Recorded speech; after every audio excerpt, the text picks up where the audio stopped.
Bismillahirrahmanirrahim. Assalamualaikum warahmatullahi wabarakatuh. Selamat pagi, selamat siang. Salam sehat untuk semuanya. Semoga semuanya dalam kondisi sehat. Amin ya rabbal alamin.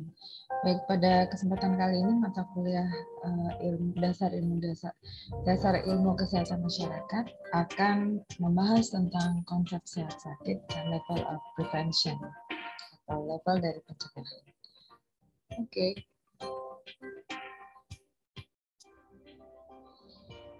Sehat itu adalah kata yang sangat didambakan oleh semua orang, dan ternyata untuk sesi kali ini, untuk menjadi sehat itu menurut WHO pada tahun 1947, sehat itu sendiri dapat diartikan sebagai suatu keadaan yang sempurna baik secara fisik, mental, sosial, serta tidak hanya bebas dari penyakit ataupun kelemahan.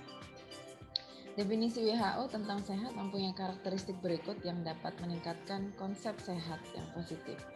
Ini menurut ahli Ederman dan Mendel pada tahun 1994. Nah, kita coba melihat pada negara Indonesia sendiri yang memberikan batasan tentang kesehatan pada Undang-Undang Nomor 23 dan 1992, yang nantinya kita akan juga melihat bahwa undang-undang ini mengalami perubahan pada tahun 2009. Oke, tentang kesehatan itu sendiri dalam undang-undang menyampaikan bahwa kesehatan itu adalah keadaan sejahtera dari badan, jiwa, dan sosial yang memungkinkan hidup secara produktif, secara sosial, dan ekonomi.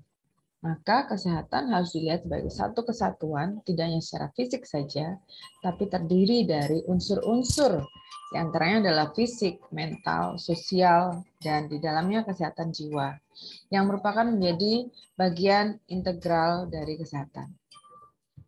Nah, kita bisa melihat pada Undang-Undang Nomor 36 tahun 2009 tentang kesehatan yang sudah mengalami perbaikan dan menyesuaikan dengan kondisi yang kita alami saat ini.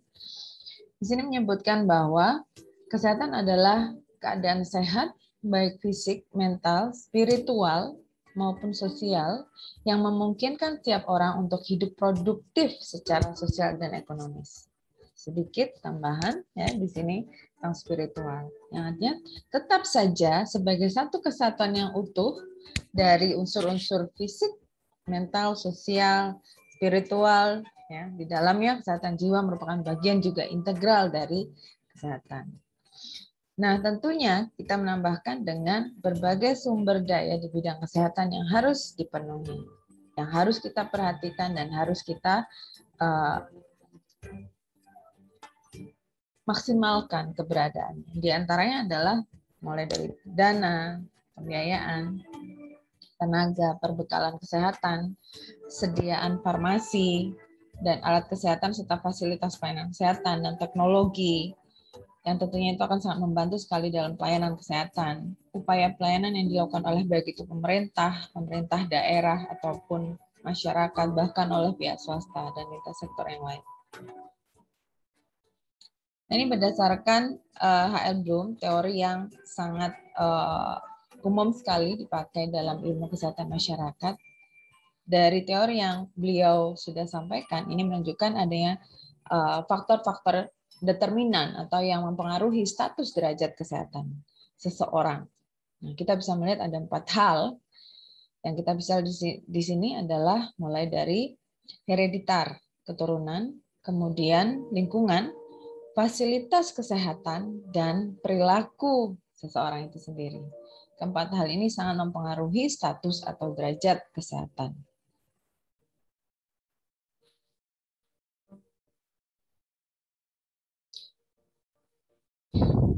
Paradigma sehat ini semacam cara pandang seseorang dalam melihat sehat itu seperti apa. Nah, cara pandang atau pola pikir pembangunan kesehatan yang bersifat holistik, proaktif, antisipatif dengan melihat masalah kesehatan sebagai masalah yang dipengaruhi oleh banyak faktor secara dinamis dan lintas sektoral dalam suatu wilayah yang berorientasi kepada peningkatan pemeliharaan dan perlindungan terhadap penduduk agar tetap sehat dan bukan hanya penyembuhan penduduk yang sakit, itu sangat diperlukan. Karena tidak hanya menjadi sehat saja, tapi keseluruhan sehat itu tadi sudah menjadi suatu kesatuan yang terintegrasi dalam batasan sehat.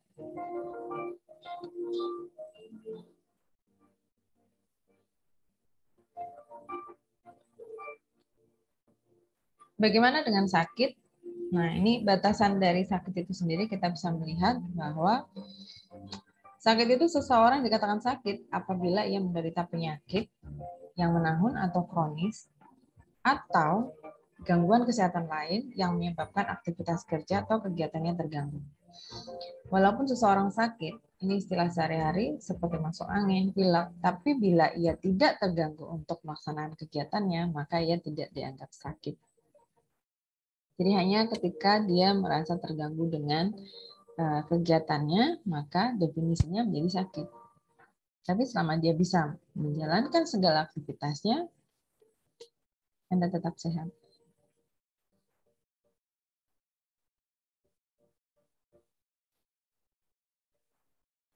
Pengertian sakit menurut etiologi naturalistik dapat dijelaskan dari segi impersonal dan sistematik, yaitu bahwa sakit merupakan satu keadaan atau satu hal yang disebabkan oleh gangguan terhadap sistem tubuh manusia. Dalam bahasa Inggris dikenal kata disease dan illness. Dengan dalam bahasa Indonesia, kedua kata itu dinamakan penyakit. Disease dimaksudkan gangguan fungsi atau adaptasi dari proses-proses biologik dan psikofisiologik pada seorang individu. Illness dimaksudkan adalah reaksi personal, interpersonal, dan cultural terhadap penyakit atau perasaan kurang nyaman.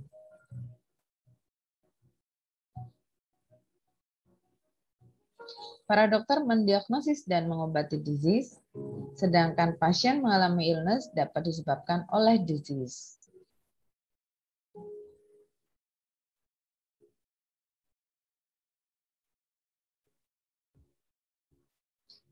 Illness tidak selalu disertai kelainan organik maupun fungsional tubuh. Ini lebih mengarah kepada bagaimana kita bisa melihat ini secara mental.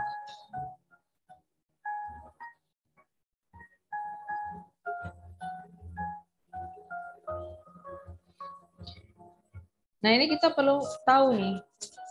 Jadi apa saja yang bisa menyebabkan sakit? Nah, jalur transmisi sakit itu bisa datang ke seseorang dengan beberapa jalan. Nah, ini yang direct. Ya, direct itu langsung melalui droplet. Kita sudah mulai terbiasa dengan istilah-istilah yang mungkin sebelumnya belum dikenal karena COVID. Ya. COVID juga sering kita mendengar bahwa penularannya melalui droplet. Droplet itu sesuatu yang kita keluarkan dalam bentuk cairan yang sangat kecil sekali, ya, dan itu secara langsung disebarkan oleh seseorang yang sudah sakit. Droplet, kemudian secara seksual, ya, ketika orang berhubungan secara seksual, kemudian darah, kulit ke kulit, dan lain sebagainya. Masih banyak lagi contoh untuk jalur transmisi secara langsung. Nah, kita harus tahu juga bahwa ada istilah namanya vektor. Vektor ini adalah binatang-binatang yang membantu untuk segala macam virus, ya, untuk bisa berpindah. Vektor ini apa saja contohnya? Serangga, hewan, tikus, ya, contohnya, dan lain sebagainya. Nah, untuk lingkungan sendiri, ini juga harus kita pahami bahwa ada satu teori namanya teori triangle epidemiologi, di mana sangat memperhatikan sekali terhadap ketiga istilah ini. Kita tahu bahwa ada beberapa hal atau 3 hal di sana yang sangat menjadi mendeterminasi terjadinya suatu penyakit. Faktor, environment, dan agen. Nah, di sini environment-nya diantaranya adalah berbagai macam makanan, minuman, contohnya ya, dan banyak hal lagi. Nah, kemudian untuk udara sendiri ini juga bagian dari lingkungan. Kita bisa melihat debu, partikel, dan lain sebagainya. Nanti akan ada sendiri untuk penjelasan tentang bagaimana kita bisa melihat tahapan-tahapan dari penyakit. Kita lihat. Ada istilah riwayat alamiah penyakit atau natural course of the disease. Kita boleh lihat langsung. Ada masa prepatogenesis. Jadi ini ada H for host, ya, host, kemudian agen dan environment. Host ini adalah siapa yang akan menjadi yang ditempati, ya, yang ditempati oleh penyakit itu sendiri. Agen ini adalah yang menyalurkan. Di antaranya mungkin faktor tadi yang kita bisa lihat, ya. Kemudian ada environment, itu lingkungan yang berada di sekitar penyakit atau yang sakit tadi. Nah, kita bisa melihat lagi di sini. Ternyata dari segitiga triangle epidemiologi ini kita bisa melihat bahwa kondisi itu bisa berubah sedemikian rupa. Ya. Jadi kenapa ada triangle di sini? Karena ternyata yang mempengaruhi ini benar-benar host dan agent ini gitu. Agen ini bisa menjadi determinan yang mendominasi. Atau sebaliknya. Nah, ini adalah pergeseran keseimbangan. Ya, siapa yang menjadi faktor determinan dari suatu kejadian sakit.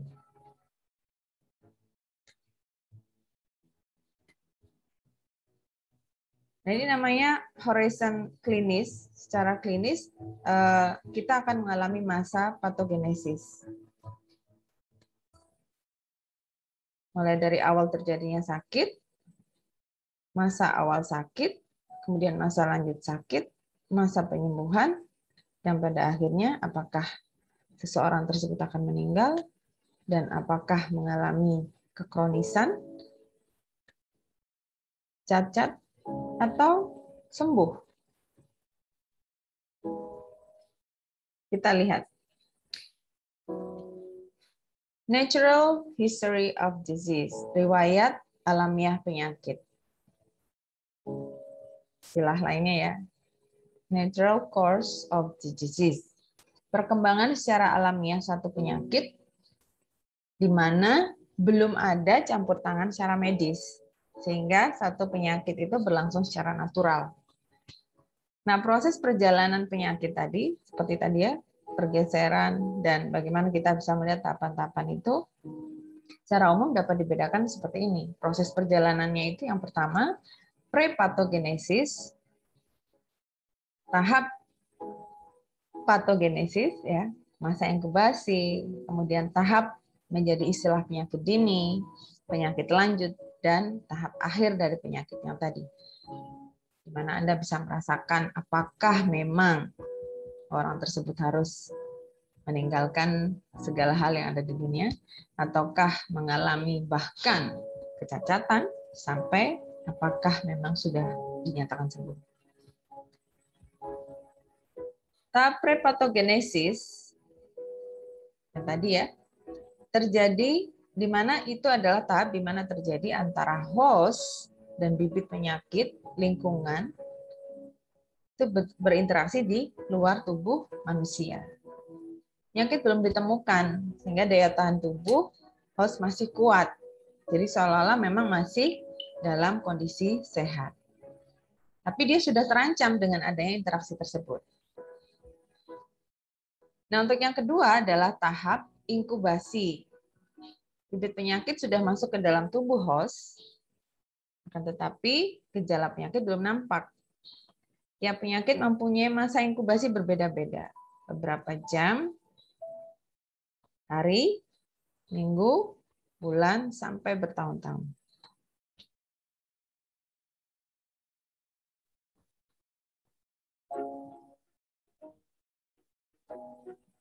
Kemudian tahap penyakit dini. Dihitung mulai dari munculnya gejala penyakit. Tahap ini pejamu sudah merasa sakit, masih ringan. Penderita masih dapat melakukan aktivitas meskipun tidak berobat. Dengan perawatan, bisa dengan obat jalan, akan menjadi masalah besar dunia jika tingkat pengetahuan dan pendidikan masyarakat itu rendah. Dan akan mendatangkan masalah yang tahap lanjut. Makin besar, dengan penyakit makin parah, sehingga berobat memerlukan relatif perawatan yang lebih mahal. Akibat lain untuk penyakit dini ini, bahaya di masyarakat semakin luas, dan jika memang ini menular, dia akan menularkan kepada orang lain dan dapat menimbulkan KEB atau wabah.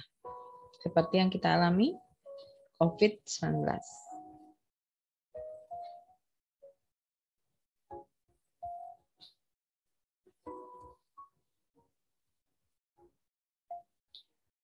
Kemudian tahap penyakit lanjut. Penyakit makin bertambah hebat, penderita tidak dapat melakukan pekerjaan, dan jika berobat umumnya telah memerlukan perawatan. Bed rest, kan bed ya ini, bed rest. Kemudian tahap akhir penyakit, nah ini beberapa keadaan yang tadi saya sudah sebutkan dan ada juga yang sudah ini ya tadi disampaikan bahwa di situ ada beberapa kondisi, apakah Anda meninggal pada akhirnya ataukah sembuh. Ya, kecacatan bisa jadi, atau hanya istilah kronis, yang artinya ya berarti Anda masih sakit, tapi belum meninggal. Oke, kita lihat pencegahan penyakit itu seperti apa.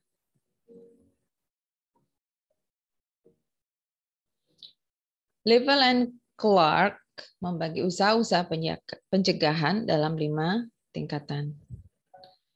Masa sebelum sakit, yang pertama kita mengenal dengan health promotion.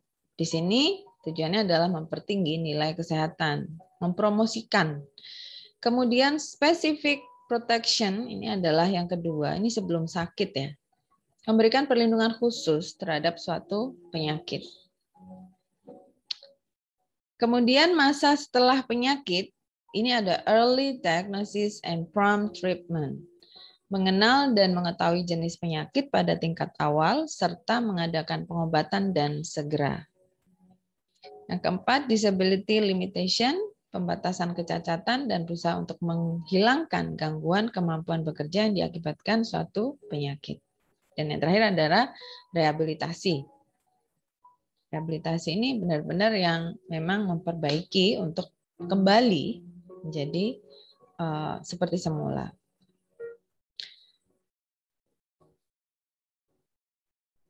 Specific protection ini salah satunya, contohnya adalah seperti imunisasi, ya kan, yang ada diberikan kepada bayi, balita. Dan untuk masa setelah penyakit itu masuk, early diagnosis, ya, banyak hal ya, ketika kita harus cek lab, dan treatment-treatment memang harus diberikan kepada seorang pasien. Disability, pembatasan kecacatan ini berarti ketika kita sudah mengetahui ya berarti ada hal-hal yang memang diperhatikan sehingga membatasi terjadinya kecacatan. Health promotion. Penyediaan makanan sehat cukup kualitas dan kuantitasnya. Jadi harus cukup makanannya. Perbaikan hygiene dan sanitasi lingkungan ini yang harus dilakukan untuk health promotion. It's our job. Pendidikan kesehatan kepada masyarakat. Edukasi itu sangat penting karena literasi kesehatan itu adalah kunci yang paling utama. Usaha kesehatan jiwa agar tercapai perkembangan kepribadian yang baik sehingga kita juga terhindar dari illness. Specific protection, vaksinasi. Siapa yang belum vaksin? Vaksin ya. Isolasi penderita penyakit menular. Of course. Isolasi, jangan menjadi orang yang menzalimi orang lain dengan menularkan penyakit yang sudah Anda punya. Isolasi. Penggunaan perlindungan diri, pencegahan terjadinya kecelakaan, baik di tempat-tempat umum maupun di tempat kerja.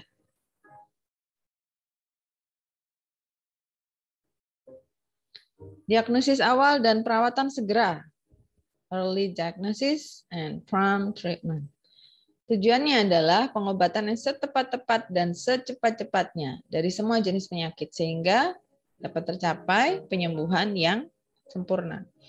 Pencegahan penularan kepada orang lain. Ini salah satu bagian treatment juga ya. Salah satu juga yang tadi sudah disebutkan sebenarnya. Mencegah untuk kita bisa agar tidak menularkan. Mencegah kecacatan yang disebabkan suatu penyakit. Pengobatan yang terlambat, ketika kita sudah mendapatkan hasil dari early diagnosis, harus segera prompt treatment. Karena pengobatan yang terlambat bisa menjadi sulit untuk mendapatkan upaya penyembuhan. Kemungkinan terjadinya kecacatan lebih besar. Penderita akan sakit lebih lama lagi. Dan biaya pengobatan tentunya tidak akan menjadi lebih murah, tapi lebih mahal.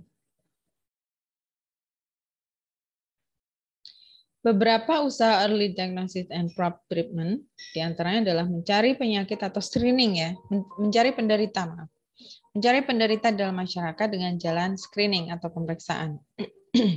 Ya. Jadi beberapa lokasi di Indonesia, provinsi, kota, kabupaten melakukan screening untuk secara masif ya kepada penduduk atau masyarakat di wilayah tersebut untuk segera diketahui dalam hal kasus COVID-19 ini seberapa banyak yang sudah terpapar. Kenapa harus secara masif? Ya karena untuk mencari penderita sehingga itu akan meminimalis, memotong dari perpanjangan penularan virus COVID-19. Sehingga bisa dilaksanakan early treatment. Seperti itu ya. Mencari semua orang yang telah berhubungan dengan penderita penyakit menular, kontak. Ya, kontak serumah, kontak erat namanya.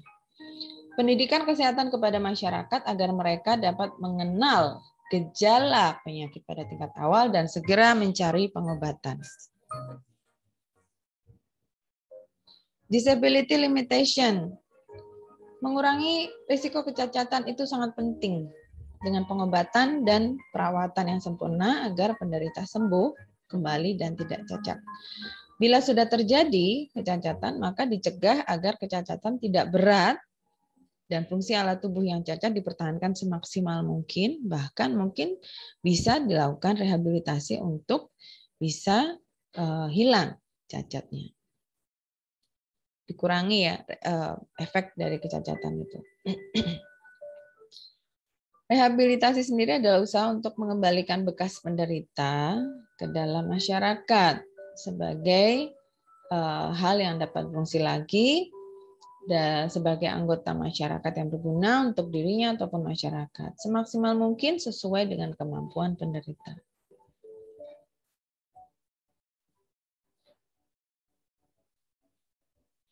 Nah, rehabilitasi sendiri terdiri atas fisik, mental, sosial, vokasional, estetis. Fisik agar bekas penderita memperoleh perbaikan fisik semaksimal mungkin. Rehabilitasi mental agar penderita dapat menyesuaikan diri dalam hubungan perorangan sosial secara memuaskan. Sosial vokasional agar bekas penderita menempati suatu pekerjaan atau jabatan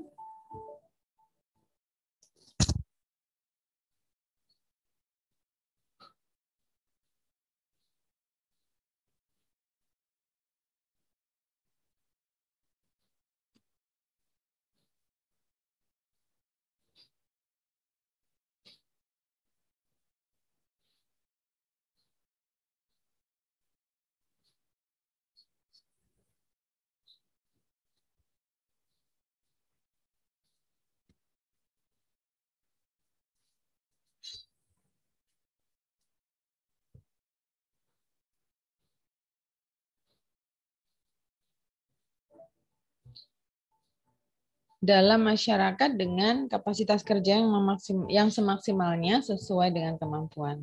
Untuk estetis sendiri untuk kembalikan rasa keindahan. Secara fisik biasanya dilihatnya seperti itu ya. Kadang-kadang fungsi dan alat tubuhnya sendiri tidak dapat dikembalikan.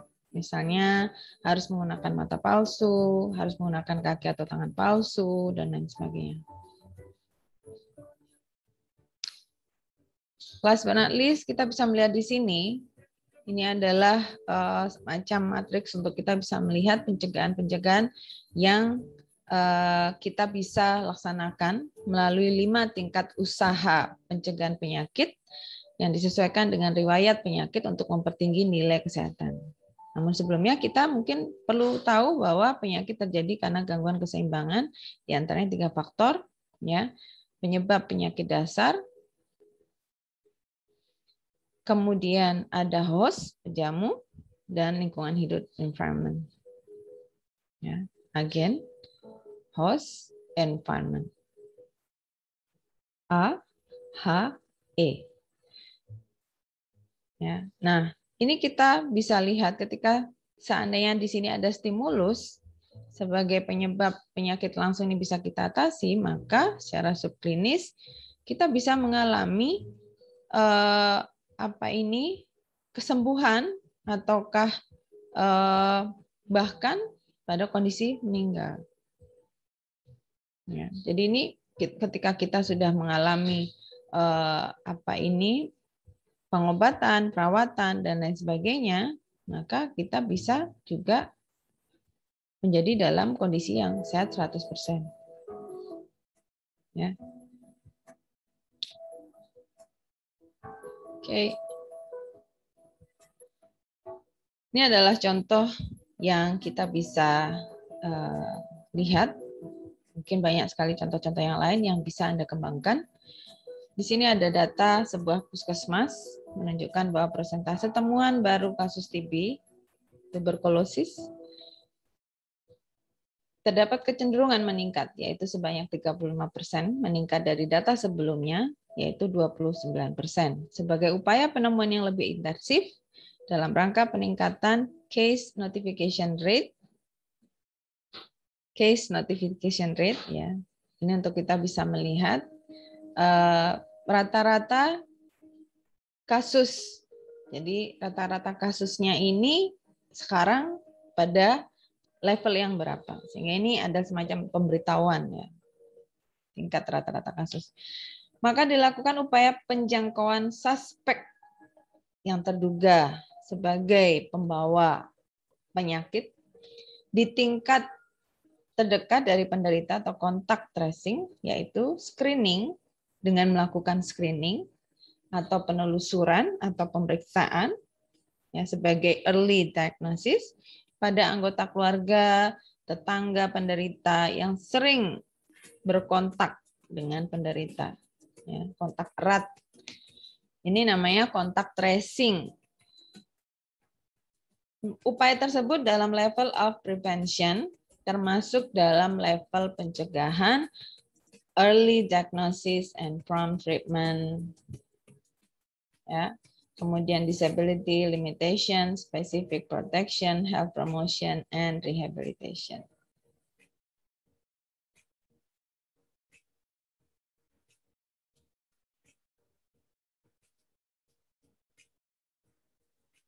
Mana pilihan yang Anda pilih?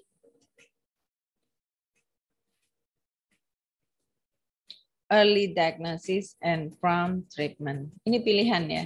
Jadi pada level mana sih soal ini berada di level of prevention? Nah, jadi pada keterangan soal ini dia berada pada level yang apa pada tahapan pencegahan? Pilihannya adalah A. Jawabannya adalah A. Oke, terima kasih. Sekian dari saya. Mohon maaf jika ada kurang. I'll see you next. Assalamualaikum warahmatullahi wabarakatuh. Bye.